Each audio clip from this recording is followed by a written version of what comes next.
ఉప్పు పసుపు కొంచెం నూనె వేసి ఒక 20 నిమిషాలు పక్కన పెట్టించానండి. నూనె బాగా కాగిందండి. ఇప్పుడు ఇందులో చేప ముక్కలు వేసి ఫ్రై చేసుకుందామండి.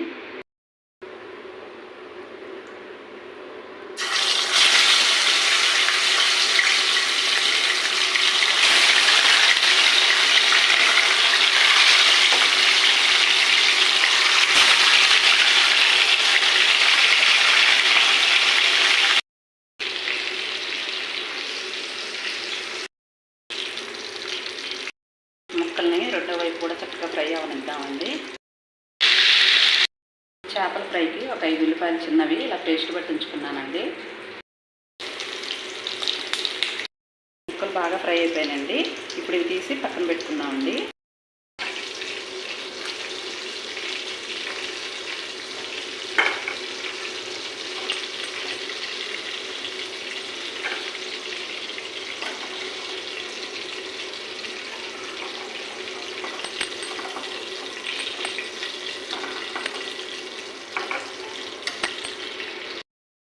ఇప్పుడు ఈ నూనెలో ఉల్లిపాయ పేస్ట్ వేసేద్దామండి.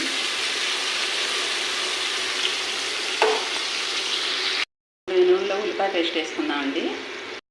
ఉల్లిపాయ పేస్ట్ వేగేటప్పుడు 1 టీ స్పూన్ వరకు ఉప్పు వేస్తానండి. కొద్దిగా పసుపు. ఉల్లిపాయ పేస్ట్ కూడా బాగా వేగాలండి. ఉల్లిపాయ పేస్ట్ బాగా వేగిపోయిందండి. ఇందులో 1 స్పూన్ వరకు అల్లం వెల్లుల్లి పేస్ట్ వేస్తున్నానండి. ఉల్లిపాయ పేస్ట్ బాగా వేగిపోయిందండి. ఒక 1 స్పూన్ అల్లం వెల్లుల్లి పేస్ట్ వేసానండి. అల్లం వెల్లుల్లి పేస్ట్ కూడా కొంచెం సేపు వేగనిద్దామండి. వేగిపోయిందండి. ఇప్పుడు ఇందులో కారం వేద్దామండి. ఇప్పుడు కారం వేద్దామండి. 1 స్పూన్ వేస్తానండి కారం.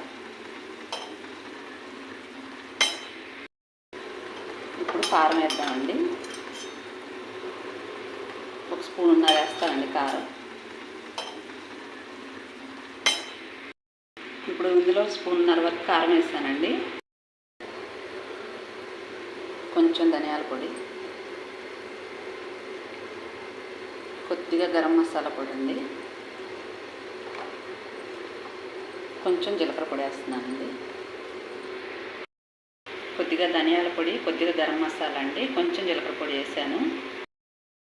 చేప ముక్కలు కూడా ఇందులో వేస్తున్నానండి. ఇప్పుడు